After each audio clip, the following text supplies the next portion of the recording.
Hello, and welcome to the David Mammano Show. I've got a great guest. I hope you're watching this on video. Pia, pick that up again. Pick up your coffee mug there.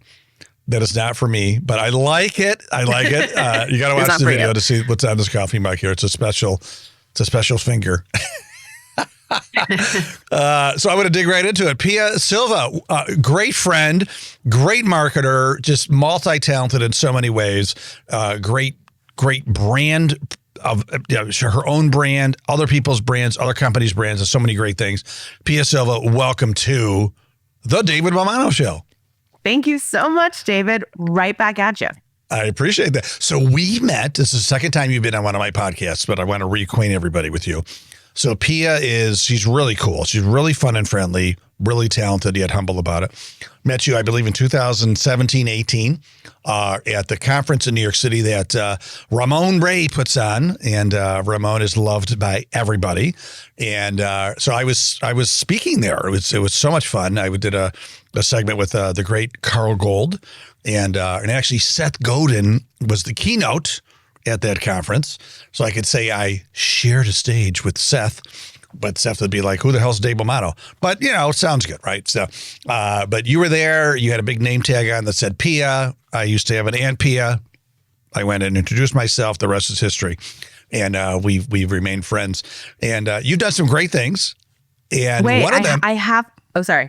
Yeah, no, go ahead. I'm already going to take control of this conversation. First of all, we have a great photo. I was hoping you would. We have a great photo of me and you in my book because I just published it. I have an update related to our meeting. So like a month ago, I texted you and I was like, remember when we met at that summit with Ray Romano? Yeah. And Seth Godin was there. Any chance you know Seth Godin? Yeah. And you gave me some tips. You're like, I don't know him, but... He's speaking at my retreat this year. He is speaking it. Oh, that is so freaking amazing. And so who can come to your retreat? Do they have to be there? Are they members of your community? To be a client. It is a special retreat just for my clients, but so it was such a, oh my God, it was such a get because Seth Godin, and I was trying to figure out who knew him. So I was texting David being like, Seth Godin, right? I reached out to, actually you told me to reach out to, Ramon, and I did, and he gave me some tips, but I actually reached out to him directly, and he ended up saying yes. So such a get. Anyway, I just had to tell you that because I don't think I texted you. Yeah, it's a huge get. I'm really excited. That is huge. Did you have to pay him a bunch of money? How do you get Seth?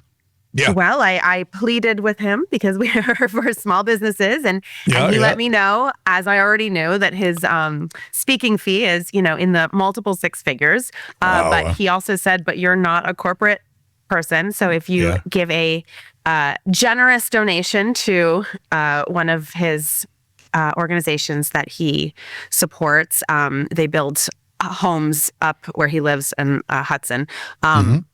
And buy his books, that he would come and do it for us, and he would come speak because it's an intimate. It's 50 people. They're all 1 and 2 person business owners. So what a dude he is. He's willing to come down and speak to the small businesses because he knows we can't afford the multi 6-figure speaking fee. That says a lot about him. So cool. It really does. Because there are people that I know, no names mentioned, that I used to be able to get them to speak an event when they were first setting out for like $1,500, $2,000, right? And now they won't even take my call anymore because they're so big. But the fact that, Seth is probably one of the top 10 influencers in marketing, if not more, like in the world. He's written so many books, and the fact that he would do that for you. And I would also guess too that it gives him some pleasure and joy. Just reminds him of like just getting started when he was working with smaller companies and helping them. That's gotta just remind him of his roots, which I imagine make him happy. And plus your charm and sales ability, it was just it had to happen. So I did write him a really good email. I will say I used I pulled out all the stops. And now that I said all this, I feel like I really want to say he is a big supporter of the Fuller Center in New Rochelle, New York. And that's where I made the donation. And when I made the donation, they wrote back and they said, oh my gosh, Seth's amazing. Not only does he do this, like he basically pimps himself out to support our organization, but he also shows up and helps build the houses too. So it's just so cool. Does he really? He's very cool. Volunteers and Yeah.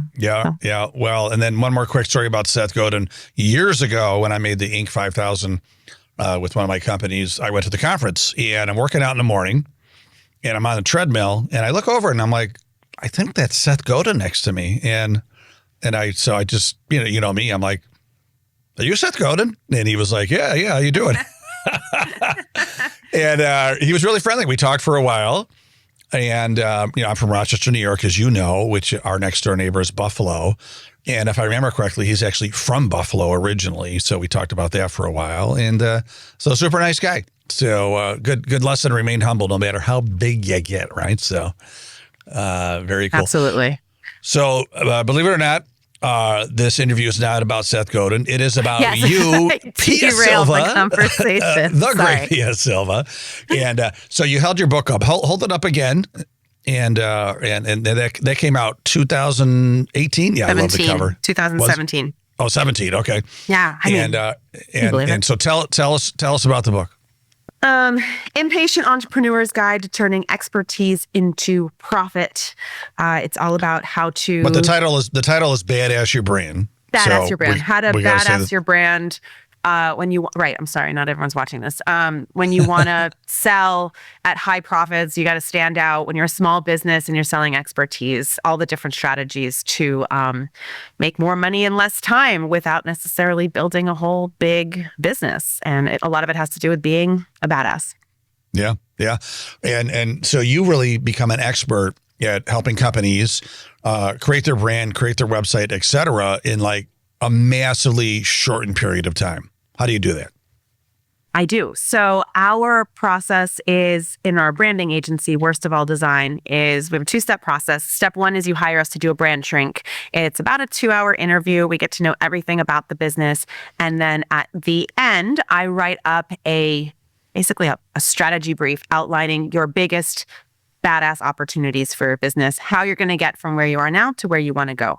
And at the end of that brief, I say, here's all the stuff you need, and here's the number that's going to take for us to make it happen. We only work in intensive, so it's either a 1, 2, or 3 day intensive. But if they sign on, we get to work. We do all the work ahead of time, and then we meet up for this 1, 2, or 3 days. Online usually. And I take them through a process where I show them work, I get their feedback, we make revisions in real time such that at the end of that intensive at 6 p.m., the entire custom brand, website, all the copy, marketing materials, identity materials, whatever it is, are completely finished. The website is launched and the project is done.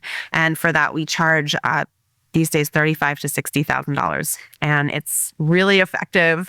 We get to do our best work. We get to work with one project at a time intensively. The clients get the work really quickly so they can go back out and sell. And we make a bunch of money in a short amount of time. That's super incredible. And I know you've been doing it for a while. So it's not like this, cool little idea that lasted for a couple months. So it's like, it works, it's working. How did you come up with it? I mean, did you used to, work in an agency or just it would, because these things normally take months, right? And a lot of it is excruciating. And the ad agency will always be like, well, I know we told you it was going to be this much, but there's this thing called scope creep, and now it's going to be this much. Like, what was your experience and how did you come up with this idea? Yeah. So believe it or not, I have no agency experience. I think that ended up helping me in this quite a bit, actually. So I started my business in 2011 officially, kind of unofficially a few years before that, because my husband is an artist and also a graphic designer, because most artists are also graphic designers. And he was having a hard time both getting and then also managing the clients. And I was kind of watching him do that. And I said at a certain point, you know what, why don't I go get the clients? I'll manage the project. I'll manage the invoicing, the money. You just be creative. That's what you're best at. And that's really how we started. And it was comedy of errors. I mean, trying to figure it out. I had no agency experience. I started networking. I started networking with other people running similar design branding agencies. And just over the first few years, I kind of followed and copied what I saw other people doing, which I believe they all do the way that they do it because they all worked at large agencies. So it was exactly what you're talking about. These long drawn out projects over months that end up being many more months than anyone intends. when you're a small business, unfortunately, it is harder to charge for it taking longer or for that scope creep. So you end up working a lot for not enough money, no matter how much you charge. I mean, by that third year, we were charging $30,000 for projects, but they were taking so long and they were so hard to wrangle in that they were largely unprofitable. And we ended up in quite a bit of debt. We were maxed out. Our credit cards had no cash. Even though we were generating revenue, we had no money because it was so unprofitable. And that was when we said, this is not working. We kind of threw the whole thing out and said, well, if we go back to the drawing board, what would be the perfect ideal situation? And Steve said, ideally, we just build the thing and they just take it. Like, we just sell them the brand. And, I said, well, how can we get as close to that as possible? And that's really where this started. Yeah. Yeah. So, and it's true. I mean, people say, oh, $30,000, $40,000, whatever, for only 2 or 3 days. And you're like, well, we can make it last 3 months, or we could do it in 2 or 3 days. What's your choice? You're going to get the same great quality work, right? So when you think of it that way, you're just doing the great work a heck of a lot faster. I would argue you're getting better work, actually, because when projects take longer, clients tend to break the project. They tend to start asking for opinions from people who are not qualified to give opinions.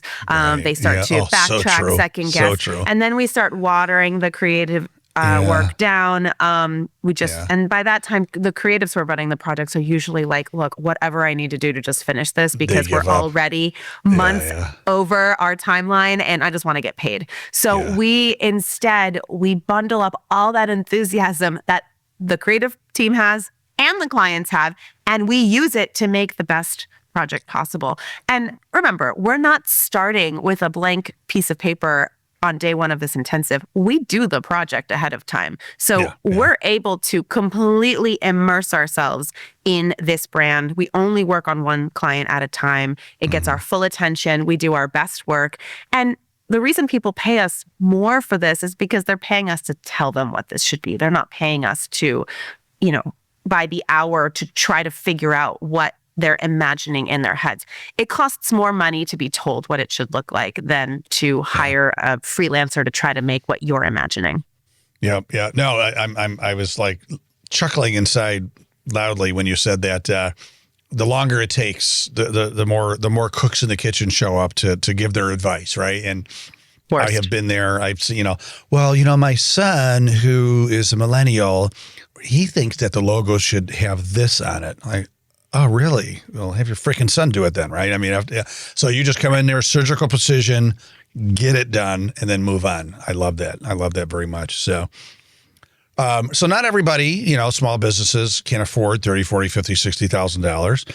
So maybe we could get a little bit of your guidance and wisdom today for, smaller, medium-sized businesses. What are a lot of companies doing wrong when it comes to establishing a powerful brand?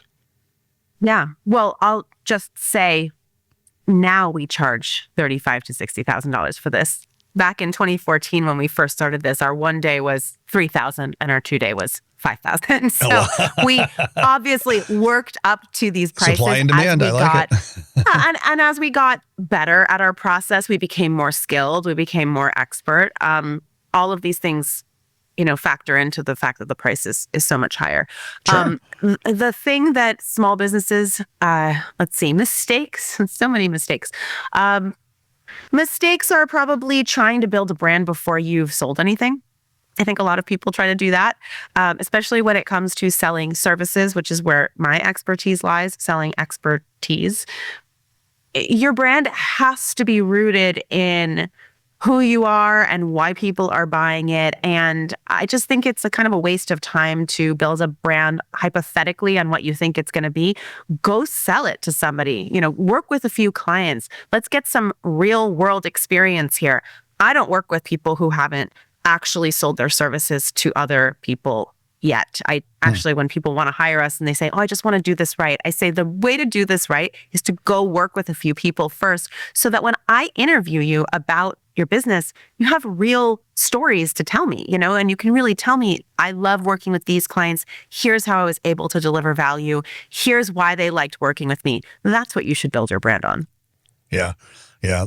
And now, and you've built a beautiful brand yourself, right? Like you are your brand, right? Like, you gave me your flyer here today, and you always have these great pictures of you that I'm like, I want to get to know her. She looks fun, How did you think of that? I mean, instead of having like coming up with just a different name for your company, I mean, you really have become the brand. Well, so I have 3 brands. And me and my husband together have like 4 or 5. Our first brand is our agency, Worst of All Design. So that's the branding agency brand. When I wrote my book, which its purpose was to bring in clients for our agency, it was also to sell a course, our first course that we had built after our agency. So I said, my book requires, it's all about building me as an authority. So I need to build a personal brand to support this book, and this book will support my personal brand. I had an inkling, but I didn't realize it would be so effective that once I started building my personal brand, it was so much easier to sell our branding services. So Worst of All Design is a great brand, and it makes sense and works for our branding agency. But once I had my personal brand going, people happily bought from our agency brand because of the trust they built with me. It's just easier to build trust with someone with a face and a name than it is to build it with a business. So that's that second brand. And then because I built an audience and authority and credibility in 2021, I haven't shut the branding agency down, but I kind of put it on ice a little bit and opened a new business called No BS Agencies, where I teach how to do this no BS process to 1 to 2 person branding agencies. And I was able to launch that business, I'd say with a lot of success very quickly, because I already had an audience that had a lot of trust in my personal brand. So I cannot speak highly enough about the power of building trust and audience as a personal brand, like the David Mammano podcast. I love that this is the name of your podcast. Why not? Yeah.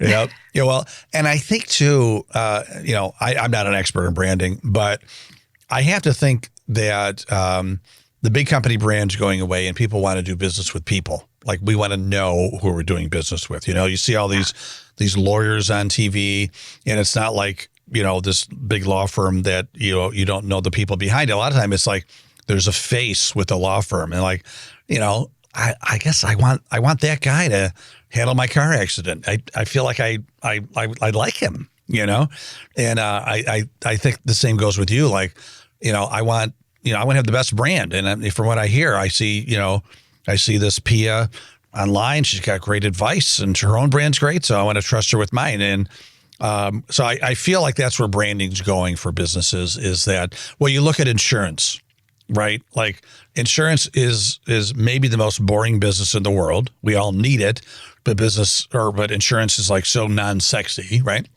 But now every insurance commercial is like a little comedy skit, right? We've got Flo, we've got the ostrich, we've got Jake from State Farm. I mean, we've got Mayhem, and it's like they're all trying to outdo each other with like comedy skits, and so now the Geico from Geico. And so it's almost like we're buying these characters instead of like the insurance products, right? We just have to have some sort of trusted relationship with something in order to make that purchase. And, you see a lot of these huge tech companies, the CEO or the founder, like, they're building their personal brand, and we trust those businesses. Well, sometimes we don't, but often we can trust that trust goes to the business that they started. Yeah, very much. So I want to get a different topic. So you're very good at teaching people how to price their product so that they have more freedom in their life. And let's face it, I would say most entrepreneurs they one of the reasons they become an entrepreneur is they want more freedom. But oftentimes entrepreneurs make the mistake of becoming a slave to their business. But you have a philosophy about how to use pricing to create more freedom. So please tell us about that. Well, I love a good spreadsheet. And after finding myself, that third year of business, I brought in $250,000 and we were in $40,000 of debt and I couldn't pay my employees. Right, I mean, how did that happen? It was profitability. And I didn't truly understand it until that moment. Yeah. Over the next year, when we started selling these intensives, all of a sudden we got really busy. When I went from $30,000 6-month projects to actually went back to all of these proposals that I had out for big projects. And I said, hey, I just want to let you know this proposal is no longer valid, but I could do the same project for you for $5,000 in a 2-day intensive or $3,000 in a 1-day intensive. And they all said yes. And all of a sudden it was like the tides turned, right? Because we had built credibility in the world. And then all of a sudden our prices were lower and we were saying, we're going to deliver the same thing. You're just going to get out of the way. We're going to cut out 90% BS that you bring to the table. You're going to hire us because you trust us. So the tides turned. All of a sudden, we're so busy. We're doing, a few of these a week, pretty intense. Made a bunch of money, but we were so overworked and also kind of had PTSD from not having any cash the first few years of business that I was taking everything I could get. And I know people listening know what I'm talking about because the entrepreneurial experience is this cash roller coaster a lot of times. When business comes to you, you feel like you always have to take it because you don't know when you're going to have another dry spell. Yeah. What I ended up realizing was I need to have clarity around what a perfect business structure would look like. And I should work backwards. How much money do I need? Not as much as I can get, but what does it really cost for us to live, our personal expenses, our business, run our business? What are we going to need for taxes, which I completely forgot about the first couple of years. Yeah, remember that line item, right? Yeah. Right? I thought I was so rich at the end of the year, and then 3 months later, I owed all the money we had to taxes. So, I realized I need to figure out what that top line number is that includes all of those expenses, and then work backwards into what do I need to charge to make that money where I'm not working all the time. And I ended up coming up with this formula called the 50-25-25 rule to profit and freedom, which essentially states your first goal should be to make all of the revenue that you need, top line revenue, in 50% of your working hours or less. So that's, on average, a max of 2 weeks a month full-time working.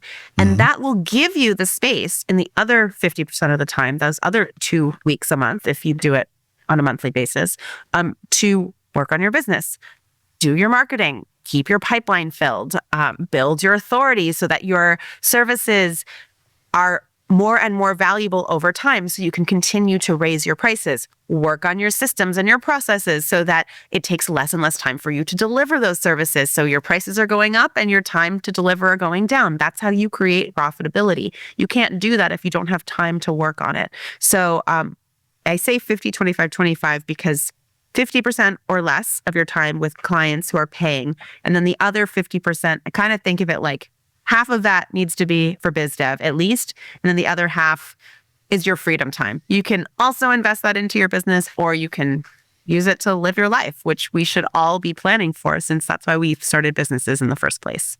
Yeah. No, you every time I talk to your CEO, you look just relaxed, happy and relaxed. Even though I know you got a ton going on, right? So quite a bit.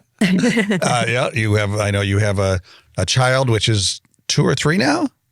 Where am I? 6, David. What? He's about to be 7. What the hell happened? Oh my God. So we're talking first, second grade. Yeah. He's first grade. Time flies, man. Time is definitely flying. That's insane. I felt like you were just pregnant. So I know. Me too. So now and you talked a little bit about it. You've created this great program where people, is it fair to call it a mastermind, or what do you call it actually? Is it like I call it a training program. It's really coaching program, but I like the word training more. Yeah, training's good. Yeah.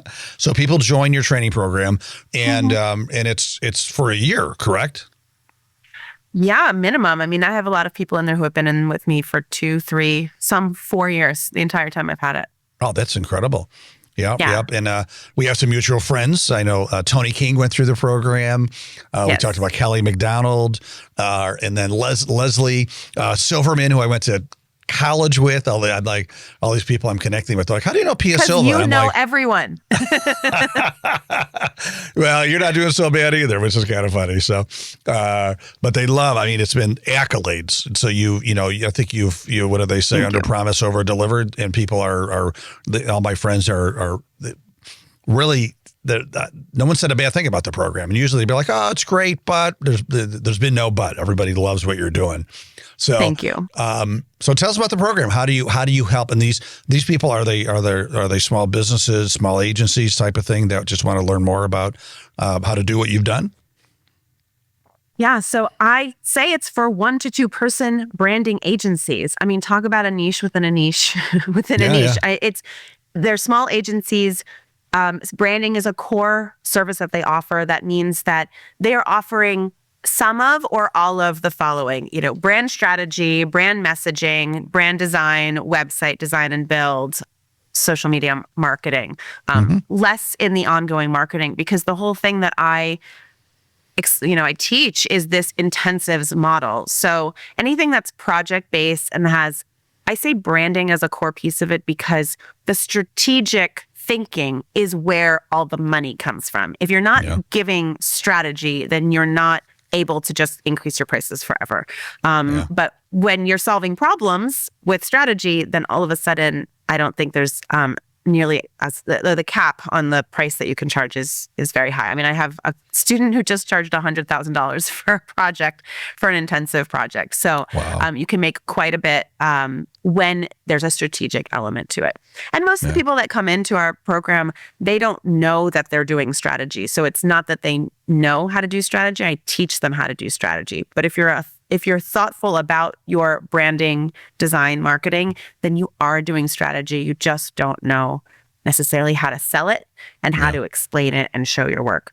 So I teach them how to implement our model. And over the last 4 years, as I've grown it and built it, I've found that, well, here's what you come in for. You come in to learn our model, this 2-step process. But of course, you also need to know how to find the clients to sell, which has a lot to do with your messaging and your sales process and your pipeline and your branding. And then we need to also, on the back end, we want to scale you up. So we need to build your marketing and your authority. And so it's a really soup to nuts business building program, just specifically for 1 to 2 person branding agencies.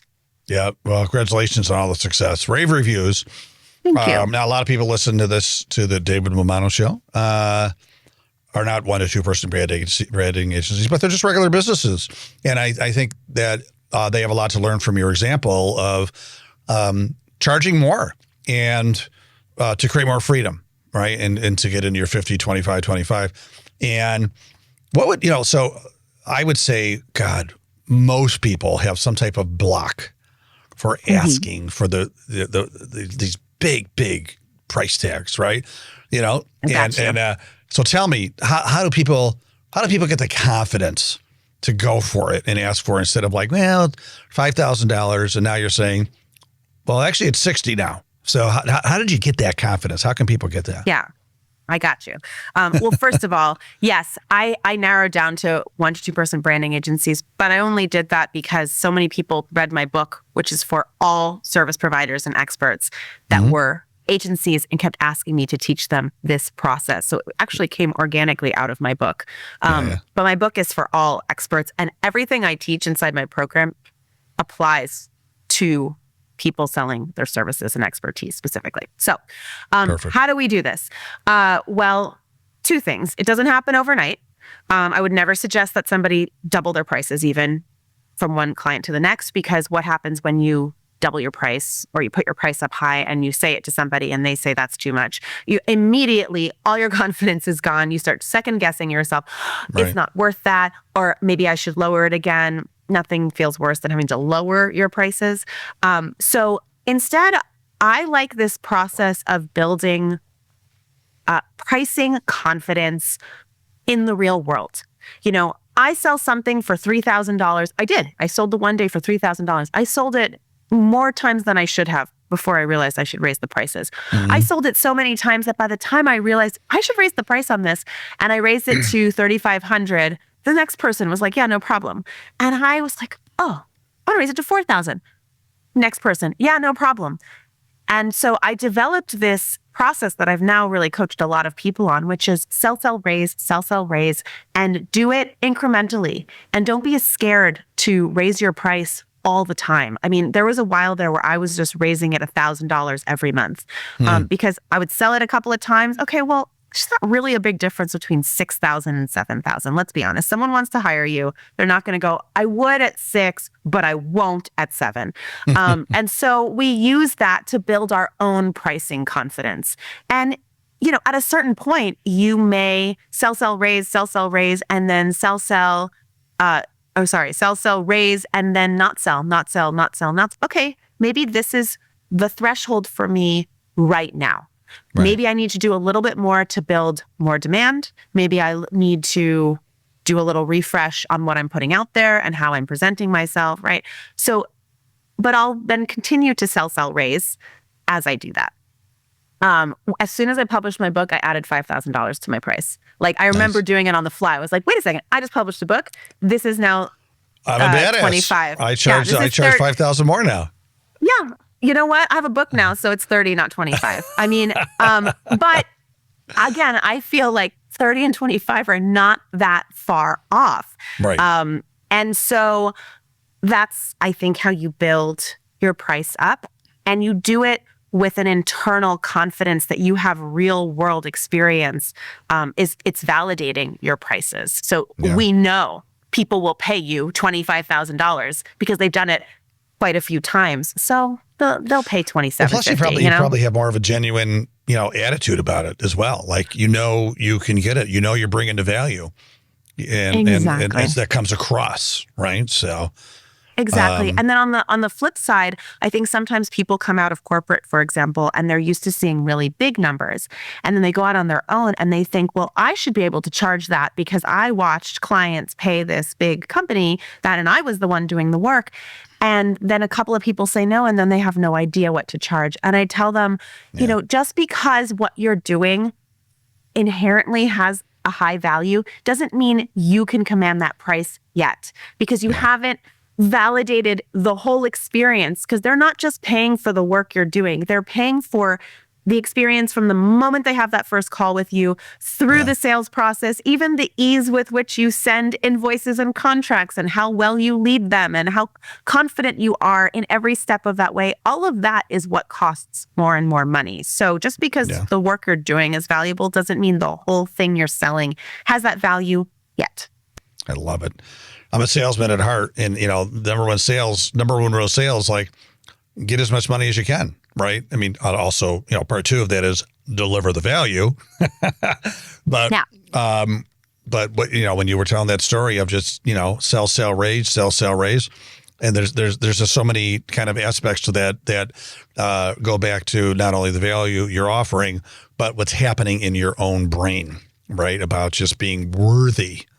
And having the mojo to deliver that message. And if they say no, you're like, it's okay. I'm going to find somebody else. So, good luck, right? And you're okay with that. You truly are okay with that, right? Because you'll find somebody else. So, so the moment you got your first 30,000 and then 40,000, I mean, I would imagine you probably went in the bathroom and like, oh my God, this is incredible, right? No, that's what I'm saying. Like because every time we raised it, we were so adjusted to the price right below it. It never felt gradual. Boiling the frog in a good way. Yes.